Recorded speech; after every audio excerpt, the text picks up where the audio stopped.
Now we'll talk about convection in more detail. तो convection का classic example तो आपको पता ही है, ये कैंडल वाला एग्जांपल पहले भी हम देख चुके हैं इसको। तो यहाँ पे क्या होता है, कैंडल के बगल की जो हवा है वो गर्म हो जाती है, गर्म होने से वो लाइट हो जाती है, इसलिए वो राइज करती है ऊपर, आपके हैंड तक पहुंचती है। तो गर्म पार्टिकल्स आपके हैंड को हिट करते हैं तो आपको गर्म फील होता है, राइट स्टूडेंट्स। तो यहाँ पे पार्टिकल्स खुद हीट लेके जा रहे हैं, that's why it is convection. अब यहाँ पे एक और नया टर्म मैं इंट्रोड्यूस करना चाहता हूं, that is called convection current. तो स्टूडेंट्स यहाँ पर ये जो हवा का मूवमेंट हो रहा है ऊपर की तरफ, इसको हम बोल रहे हैं कन्वेक्शन करंट। जैसे कन्वेक्शन करंट को और आपको विजुलाइज करना है तो आप इंसेंस को देखो, अगरबत्ती हिंदी में बोले तो, यहाँ पर ये जो धुआं या स्मोक आपको राइज होते हुए दिख रहा है, that is also an example of convection current. यहाँ पर भी कैंडल जैसा ही कुछ हो रहा है, अगर आप देखें तो यहाँ पर कैंडल में फ्लेम थोड़ी बड़ी होती है, यहाँ पे भी देखा जाए तो छोटे लेवल पे फायर ही जल रहा है, उसके कारण उसके बगल की हवा जो है वो गर्म होकर राइज होती है। हाँ, लेकिन उसके साथ क्या होता है कि जो ऐश प्रोड्यूस हो रहा है यहाँ पे अगरबत्ती के जलने से, वो भी गर्म हवा के साथ साथ ऊपर जाता है, जिसके कारण आपको जो पाथ है वो एकदम अच्छे से दिखाई देता है। तो that is also convection current and you can clearly see it there. और भी एग्जाम्पल्स आप देख सकते हैं कन्वेक्शन करंट के, जैसे सपोज करो यहाँ पे बीकर में वाटर गर्म किया जा रहा है, यहाँ पर भी कन्वेक्शन करंट आपको दिखाई नहीं दे रहा है पर इट इज देयर। देखो यहाँ पे वाटर कैसे गर्म होता है, वाटर की जो बॉटम लेयर है वो सबसे पहले गर्म होगी, because that is very close to the flame. अब देखो गर्म होने के बाद उसकी टेंडेंसी होती है ऊपर राइज करने की, क्योंकि वो लाइट हो जाता है, बिल्कुल वैसे जैसे यहाँ पे गर्म हवा ऊपर की तरफ राइज कर रही थी।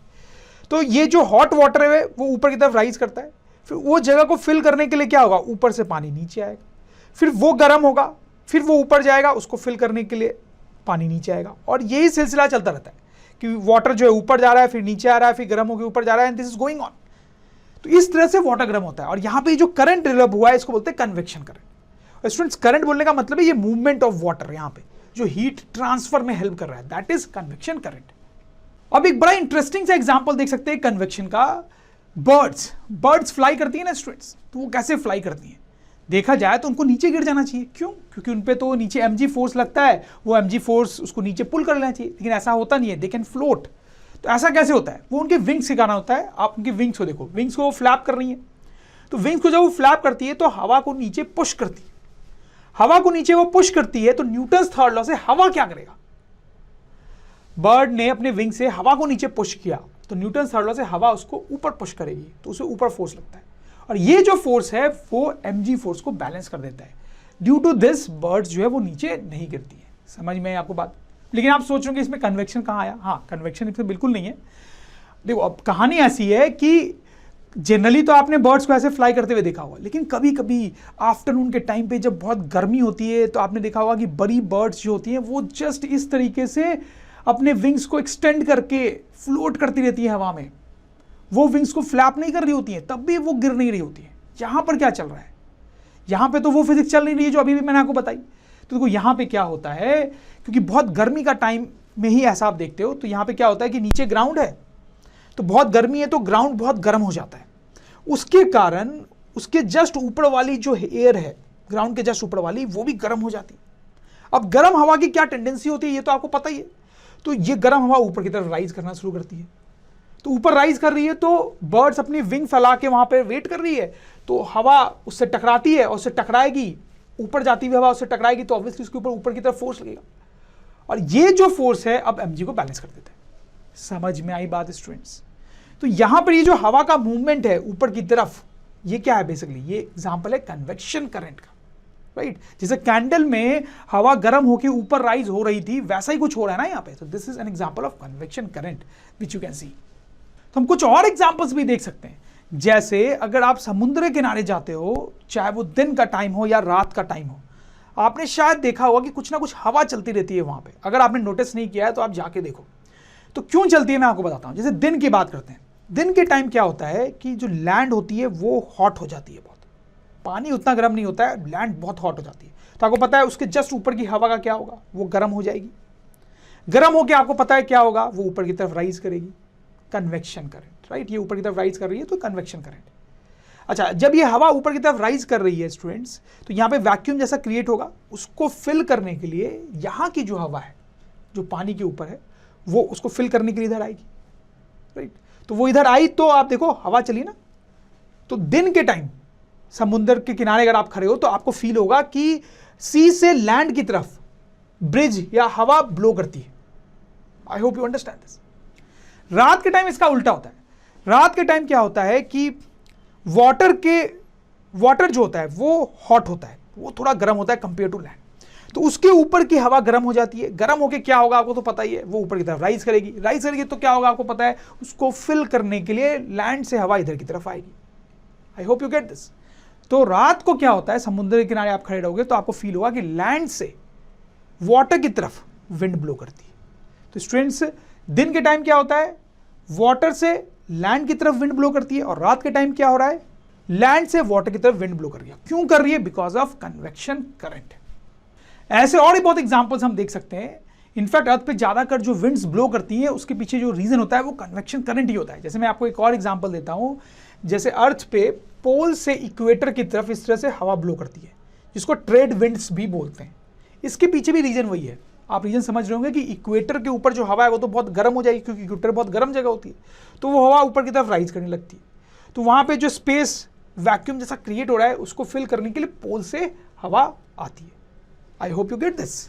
फाइन। तो कन्वेक्शन के कई सारे एग्जांपल्स हमने देखे। तो अब मैं आपको बताता हूं कि कन्वेक्शन भी जो है वो दो टाइप का होता है, एक होता है नेचुरल और एक होता है फोर्स्ड। तो अभी तक जो ज्यादा एग्जांपल्स हमने देखे हैं वो नेचुरल कन्वेक्शन के हैं।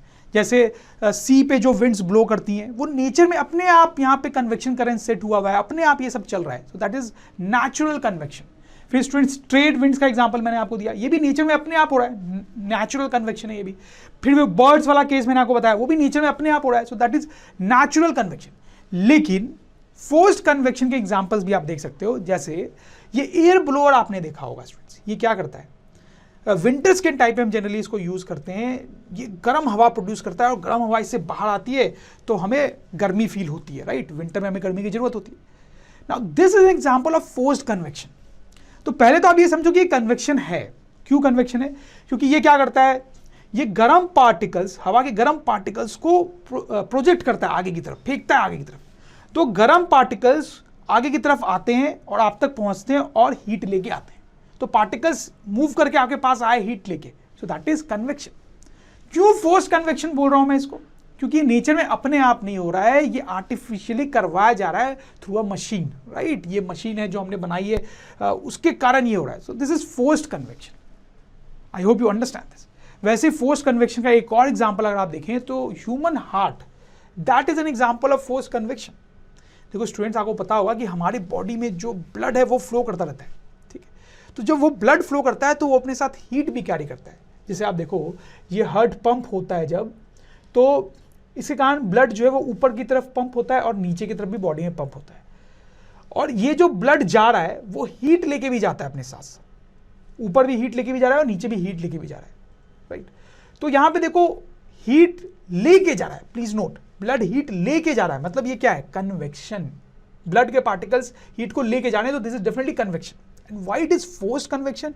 क्योंकि यहां पर एक मशीन लगी हुई है जो हार्ट बोली जाती है, जिसको हम हार्ट बोलते हैं, जो पंप कर रही है ब्लड को, फोर्स कर रही है ब्लड को ऊपर जाने के लिए और हीट ले जाने के लिए।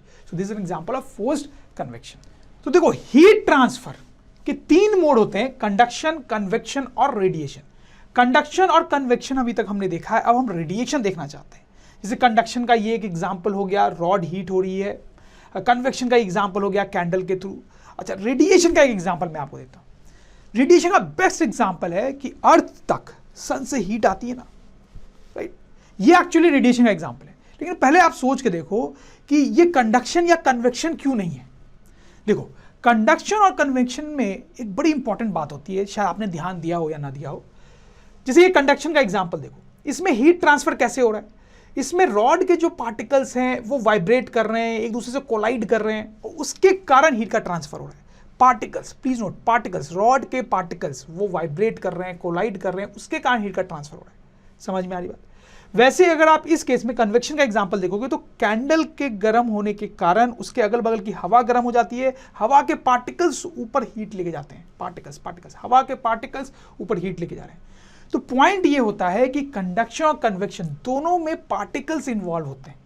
इनफैक्ट यहां पे एक टर्म में इंट्रोड्यूस करना चाहूंगा, मीडियम। यहां पे हम बोलेंगे रॉड इज द मीडियम, यहां पे बोलेंगे एयर इज द मीडियम। तो एयर को मीडियम बोल रहे हैं, मतलब एयर के पार्टिकल्स इन्वॉल्व हैं हीट ट्रांसफर करने के लिए। रॉड को मीडियम बोल रहे हैं, मतलब रॉड के पार्टिकल्स इन्वॉल्व है हीट ट्रांसफर करने के लिए। तो कंडक्शन और कन्वेक्शन दोनों में ही पार्टिकल्स का इन्वॉल्वमेंट होता है हीट ट्रांसफर में। अच्छा, अब यहां पे सोच के देखो कि सन से हीट आ रही है जब अर्थ तक, लाइट भी आ रही है ऑब्वियसली, हीट भी आ रही है, तो बीच में कौन से पार्टिकल्स हैं जो वो हीट लाने का काम कर रहे हैं? आपको तो स्टूडेंट्स पता होगा कि सन और अर्थ के बीच में कुछ नहीं होता है, वैक्यूम होता है। तो इसका मतलब यहां पे तो कंडक्शन या कन्वेक्शन हो रहा हो ऐसा तो हो ही नहीं सकता, क्योंकि कंडक्शन और कन्वेक्शन के लिए तो पार्टिकल्स की जरूरत पड़ती है। तो स्टूडेंट्स ये तीसरा मोड ऑफ हीट ट्रांसफर हो रहा है यहां पे, रेडिएशन। रेडिएशन में हीट ट्रांसफर हो सकती है without involvement of particles, directly from source to destination. समझ में आ रही है आपको बात? तो स्टूडेंट्स हम लिख भी सकते हैं कि radiation is the mode of heat transfer by electromagnetic waves which require no medium to travel. तो शायद आप यहां पे सोच रहे होंगे कि ये इलेक्ट्रोमैग्नेटिक वेव्स क्या है, तो वो भी मैं आपको बता देता हूं। तो ये देखें, इसको बोलते हैं इलेक्ट्रोमैग्नेटिक स्पेक्ट्रम। तो कई टाइप की इलेक्ट्रोमैग्नेटिक वेव्स होती हैं। जैसे स्टूडेंट्स, लाइट तो आपको पता ही है, जो लाइट सन से आती है, बल्ब से आती है, ट्यूबलाइट से आती है, वो भी एक टाइप का इलेक्ट्रोमैग्नेटिक वेव ही है। जैसे देखो अभी आपको समझ में आ जाएगा, there are many types of electromagnetic waves, जैसे radio waves, microwaves, infrared, visible light. Visible light वही जो हम देखते हैं, राइट, जो बल्ब से आती है, सन से आती है, and so on. Then ultra violet, X ray, gamma rays, these are different types of electromagnetic waves। इनका नाम आपको याद होना चाहिए स्टूडेंट्स। इनमें डिफरेंस क्या होता है सच कि इनकी फ्रीक्वेंसी अलग अलग होती है। जैसे ये जो विजिबल लाइट है, ये तो आपको पता ही है, ये तो हम देख भी सकते हैं, ये भी बहुत टाइप की होती है, 7 कलर की होती है, राइट। अच्छा देखो, बाकी सब के बारे में थोड़ा सा बताता हूं। वो थोड़ा सा डिफिकल्ट बच्चों को इसलिए लगता है क्योंकि वो आप देख नहीं सकते हो। विजिबल लाइट के अलावा बाकी सबको आप देख नहीं सकते हो, इसलिए आप थोड़ा सा रियलाइज नहीं कर पाते हो। लेकिन ये सब भी हमारे आसपास होती हैं। जैसे अगर मैं रेडियो वेव की बात करूं, इसको अंदर डालें तो आपके मोबाइल फोन से रेडियो वेव्स निकलती है।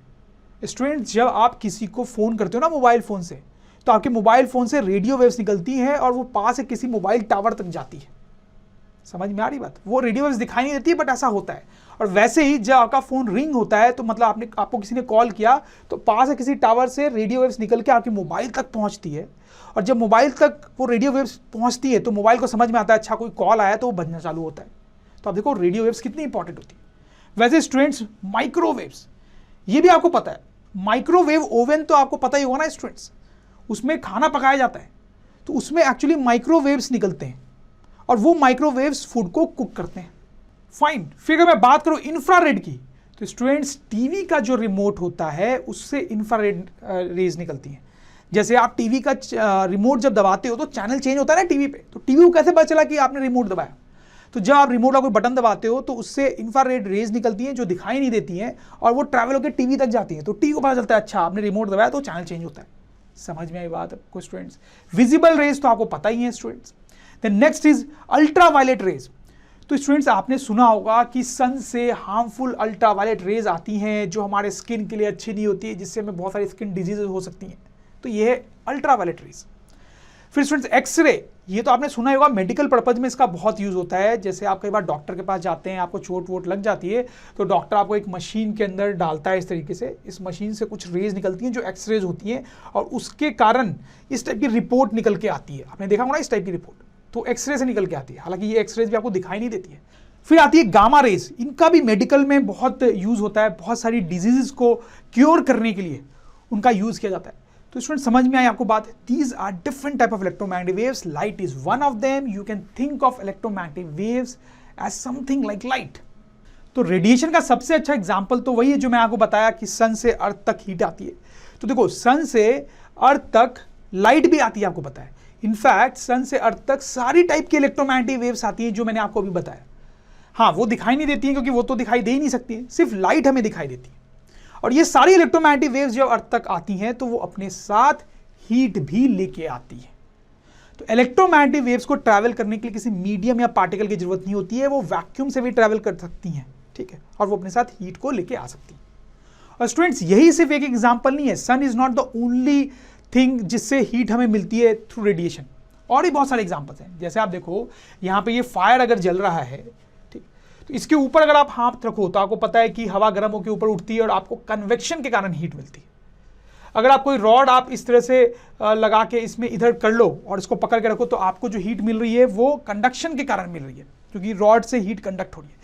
लेकिन स्टूडेंट्स अगर आप सिंपली इधर हाथ रखो साइड में तो भी आपको गर्मी फील होती है। वो क्यों फील होती है? वो रेडिएशन के कारण फील होती है।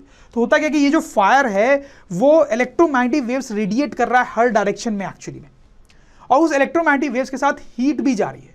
तो यही इलेक्ट्रोमैग्नेटिक वेव्स जब आपके हैंड तक आ रहे हैं तो साथ में हीट लेके आ रहे हैं, ठीक है, इसलिए आपको गर्मी फील होती है। So you are receiving heat in this case through radiation. वैसे स्टूडेंट्स कोई नॉर्मल सा आप बल्ब ही ले लो ना, रूम में आप बैठे हो यहाँ पे चेयर पे, तो आपको बल्ब की थोड़ी थोड़ी सी गर्मी फील होती है ना, क्यों स्टूडेंट्स? सोचो, क्या वो कंडक्शन या कन्वेक्शन के कारण हो रही है? क्या यहाँ से यहाँ तक जो हीट आ रही है वो कंडक्शन के कारण हो रही है? हो ही नहीं सकता, क्योंकि कंडक्शन होने के लिए तो एक कंडक्टर चाहिए होता है, बीच में हवा है जो कि एक इंसुलेटर है। तो कंडक्शन के कारण तो आपको हीट मिल ही नहीं रही है। क्या कन्वेक्शन के कारण मिल रही है? नो, कन्वेक्शन के कारण हीट का फ्लो ऊपर होता है, ऐसे नीचे नहीं होता है, तो कन्वेक्शन भी नहीं है। तो यहां पे भी क्या हो रहा है, ये जो बल्ब आप देख रहे हो इससे सिर्फ लाइट नहीं निकल रही, इससे सारे टाइप के इलेक्ट्रोमैग्नेटिक वेव्स निकल रही है। लाइट भी निकल रही है, obviously light is also type of electromagnetic wave, और वो इलेक्ट्रोमैग्नेटिक वेव्स हीट भी लेके आप तक पहुंच रही है। तो इसमें आपको समझ में आई बात? तो इस तरह से बहुत सारे एग्जाम्पल्स ऑफ रेडिएशन हमारे आसपास हैं जो हम देख सकते हैं। तो स्टूडेंट्स अगर ड्रोन स्टडी के ये वीडियोस आपको अच्छे लग रहे हैं तो आप प्लीज इनको लाइक करें, सब्सक्राइब करें, कमेंट्स लिखें स्टूडेंट्स, अपने थॉट्स बताएं, हमारे साथ शेयर करें कि आप और क्या चाहते हैं। और इतना ही नहीं स्टूडेंट्स, सबसे इंपॉर्टेंट नीचे शेयर बटन पे क्लिक करें और अपने दोस्तों के साथ इन वीडियोस को व्हाट्सएप और फेसबुक पे शेयर करें स्टूडेंट्स, ताकि वो भी इन वीडियोस का फायदा उठा सकें स्टूडेंट्स, राइट?